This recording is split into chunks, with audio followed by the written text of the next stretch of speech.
Well, guys, now we have the translation techniques, real facts that can give us a second chance, part two. I don't know if you remember what is a transposition. Do you remember what is a transposition? No? Alright. Well, I will remind you, this is a technique where the grammatical category of a word or a phrase is changed in the target language while keeping the original meaning. And the obligatory transpositions are, well, this is a type of transposition, and this is basically occurring with the keeping the same grammatical category in the target language, and that would sound natural or be grammatically incorrect. The translator must change the category, which is the verb, noun, adjective, etc., to produce a natural and correct translation. The examples that we have here from Spanish to English: a veces me ponen nervioso hablar en público, which is noun phrase, locution.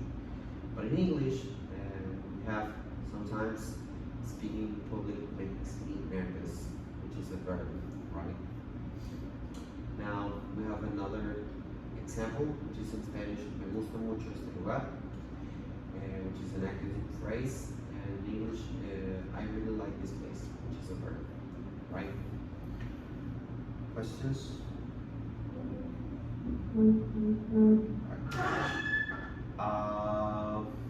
Then we have the optional transposition.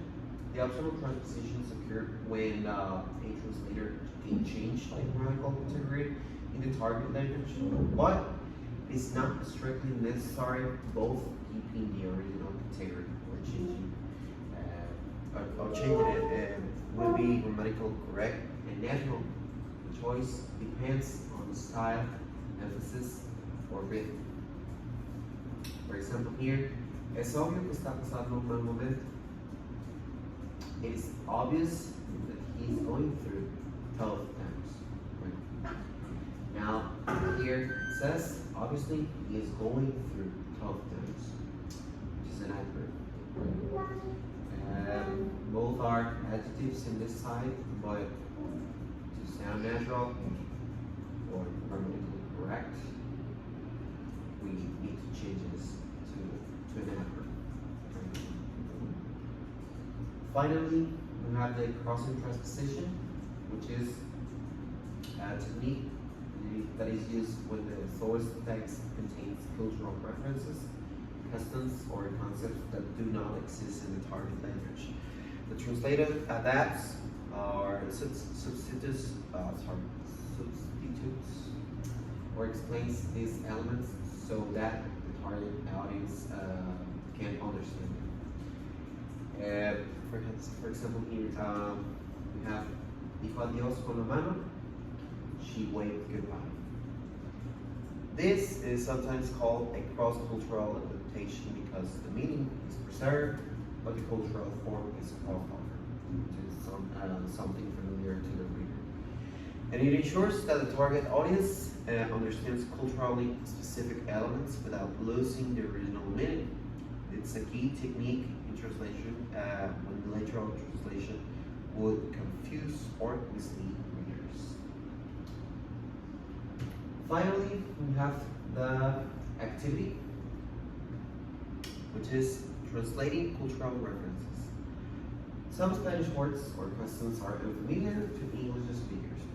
Translate the sentences into English and add a short explanation if needed. Here we have the 1, 2, 3, 4, 5 sentences, but we need to translate this into English, and obviously we need to add the short explanation only if needed. The example that we have here is the 8 tamales, a traditional Mexican dish at the party. In this case, the original one is comieron tamales en la fiesta.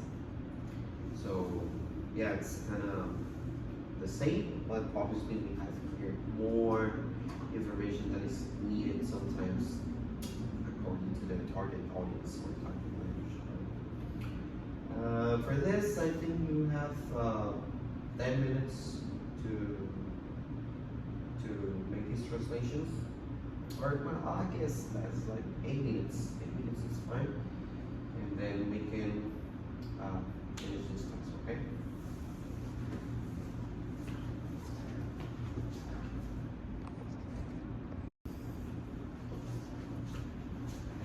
Alright, now that you answer this, we can say thank you. Thank you for your time, your attendance, and your patience, obviously. Hope you have a nice day and have a